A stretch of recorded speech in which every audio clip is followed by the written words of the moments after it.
Most people think spiritual awakening is the moment everything finally makes sense, like you reach some finish line, like the search ends and life suddenly becomes clear. But Jung discovered something most people never talk about. Awakening isn't the arrival, it's the door opening. What comes after what the ancients called Sophia is when you stop seeking. Not because you gave up, but because something in you finally settled. Sophia is not about being enlightened. It's not about being healed, and it's definitely not about being better than anyone else. Sophia is the stage where you stop trying to become something and start living as who you already are, where your inner and outer lives finally stop fighting each other, where nothing needs to be proven. Jung would say this is not spiritual achievement, it's psychological maturity, and it only comes after you've faced yourself deeply and often without realizing that's what you were doing.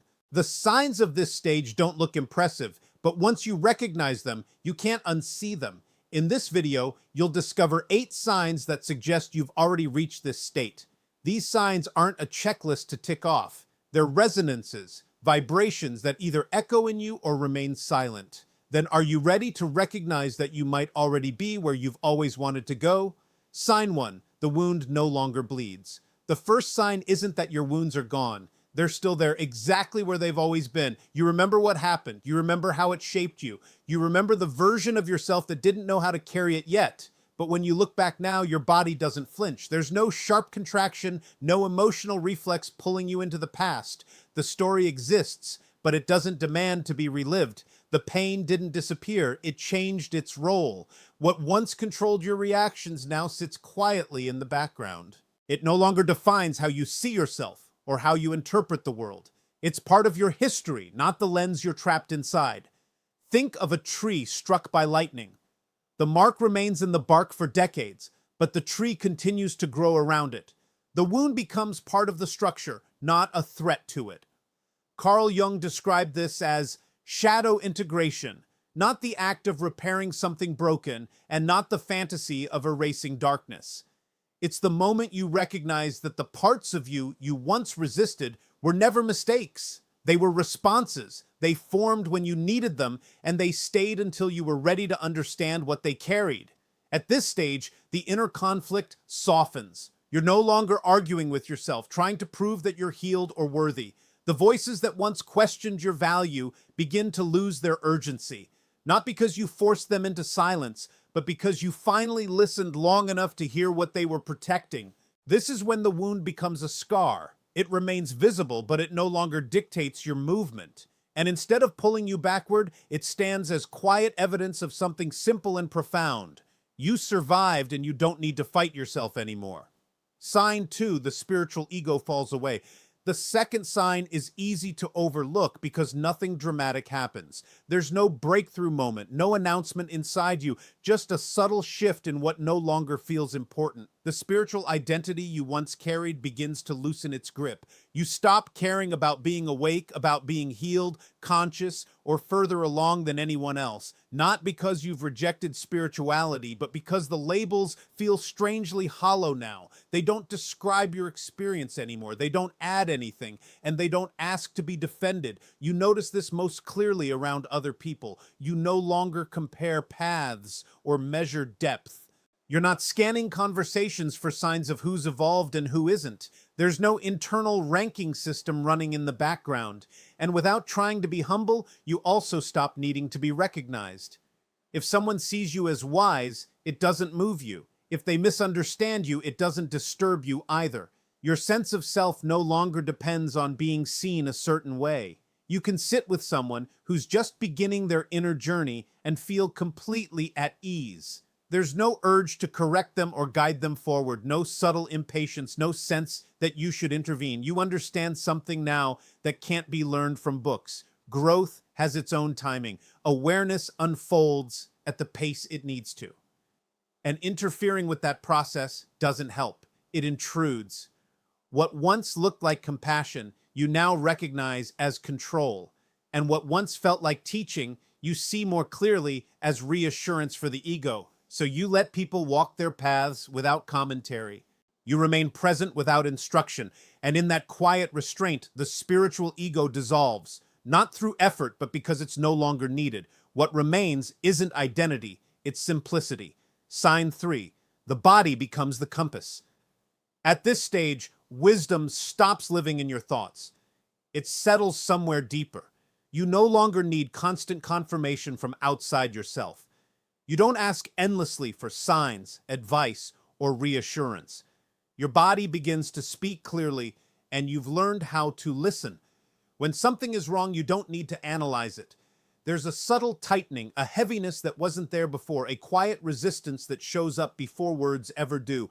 And when something is right, the signal is just as clear. Your breath deepens without effort. Your shoulders drop. Your system settles into itself. There's no excitement rush, no dramatic certainty, just a calm internal yes. You stop chasing elevated states because you no longer confuse intensity with truth. And you stop fearing low states because you understand they're not failures. Restlessness passes, stillness passes, energy comes and goes. None of it threatens your sense of balance anymore. You begin to recognize that contraction isn't a problem to fix, it's information. And expansion isn't something to cling to, it's simply another phase in the rhythm. Earlier, you may have tried to rise above the body to outthink it, to transcend it in the name of growth. Now you see that real integration moves in the opposite direction, downward into sensation, into presence. The body is no longer something you manage or override. It becomes an ally, a quiet guide that responds honestly to what aligns and what doesn't. You don't force yourself forward anymore. You notice when something pulls you open and when it closes you down. And instead of arguing with those signals, you trust them. This is the return to embodiment, not as a practice, but as a way of being. You are no longer trying to escape the body, you have come home to it. Sign 4. Solitude becomes fullness. One of the most misunderstood signs of Sophia is the way your relationship with solitude changes. From the outside, it can look like withdrawal, as if you've stepped back from the world, as if something disappointed you. But that's not what's happening. You're not avoiding people. You're not retreating out of fear or exhaustion. You're simply no longer fragmented when you're alone. Being alone doesn't feel like something you have to endure. It doesn't feel like waiting for life to begin again. It feels like room to exist without adjusting yourself to anyone else's expectations. Room to move through your day without negotiating your inner state. A kind of quiet that doesn't ask anything from you. Earlier in life, solitude may have felt uncomfortable. It might have amplified restlessness or uncertainty, so you filled it often without realizing that's what you were doing. You stayed busy. You stayed connected. You stayed engaged enough to avoid sitting too closely with yourself. Now that impulse has softened. You no longer use relationships to stabilize your sense of identity. You don't seek connection to escape inner emptiness. When you choose closeness now, it comes from a place that is already settled. This changes the quality of connection. You can enjoy intimacy without losing your center. You can step back without anxiety. You don't confuse emotional intensity with depth. Carl Jung described this shift as existential self-sufficiency, not isolation, not emotional distance, but the end of searching for yourself through another person. You don't need to be reflected back to feel real. You don't rely on presence to confirm your worth. Your sense of wholeness stands on its own. Solitude is no longer something to fear. It becomes a stable ground beneath you. And from that ground, every relationship is entered freely, not to complete you, but to meet you. Sign 5, the will transforms. At this stage, something subtle changes in the way you act. Your will is still there. You still make choices. You still move, create, and participate in the world, but the force behind your actions is no longer the same. Earlier in life, much of what you did was driven by lack. You were trying to become enough, trying to secure meaning, trying to force life to confirm your value. Even when you succeeded, the tension remained because the action wasn't coming from alignment. It was coming from hunger. Now that hunger has quieted, you're no longer trying to manifest worth through effort. You don't push outcomes as proof that you matter. You act, but there's no clenched urgency behind the movement. Action begins to feel like expression. You do what feels right to do without over-attaching to where it leads. You give your energy where it naturally wants to flow, and when something no longer responds, you don't double down out of fear. You pause, you adjust, You let go. Success stops carrying the weight it once did. Failure no longer threatens your identity. Neither one defines who you are.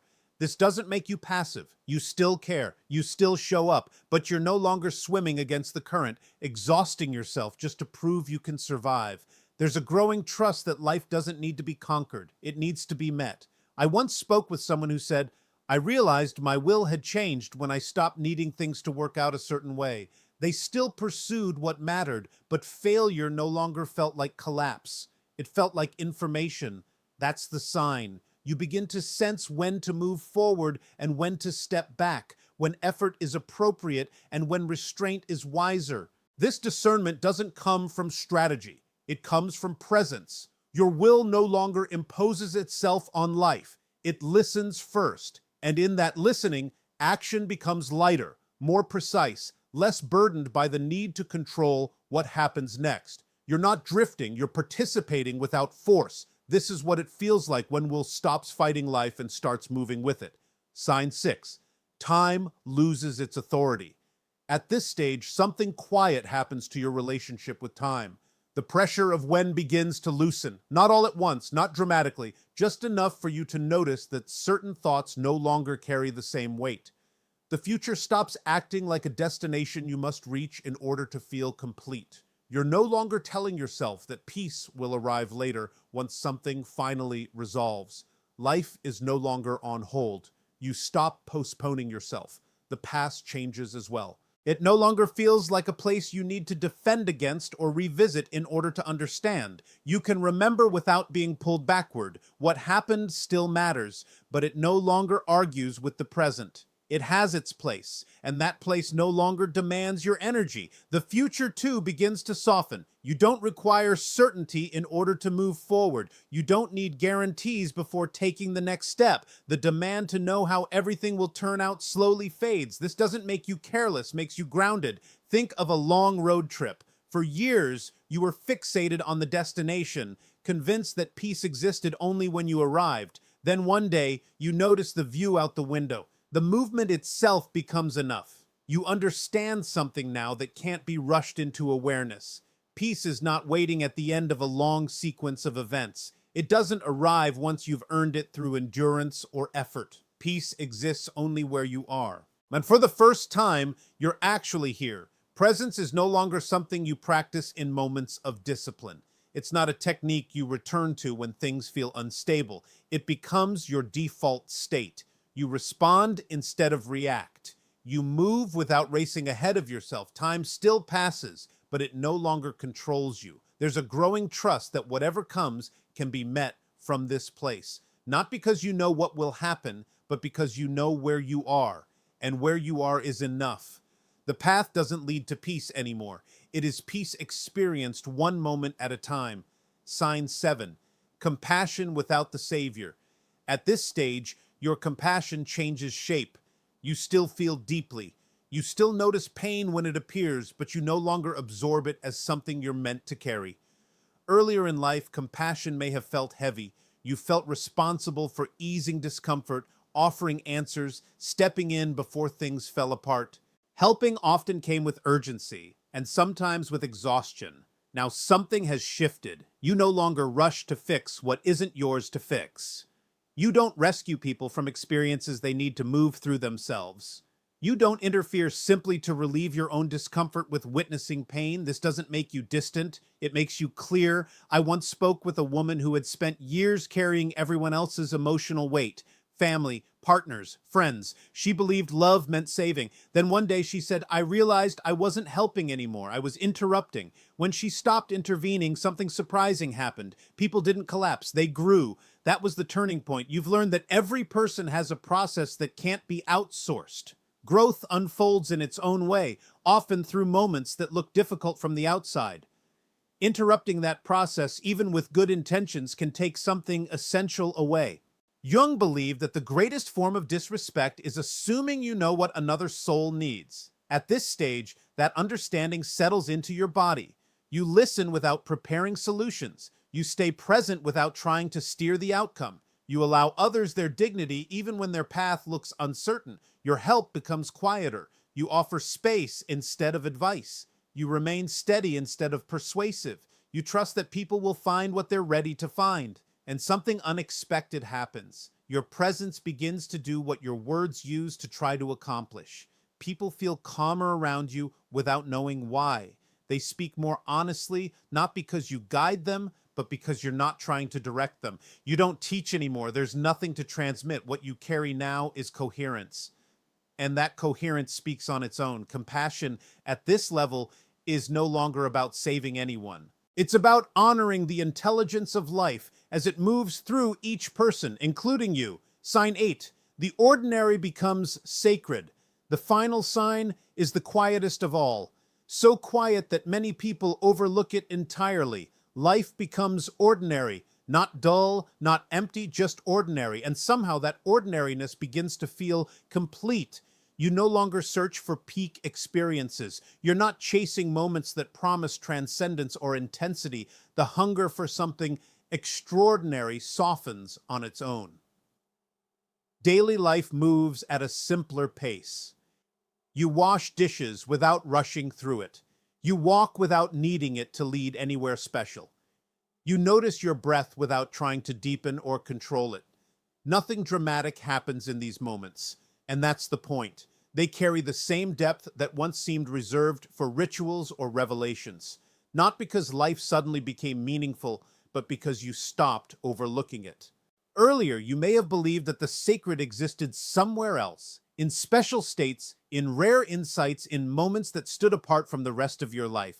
Now that separation dissolves. There's no hierarchy between the spiritual and the practical anymore. No sense that some moments matter more than others. What's happening right now is enough.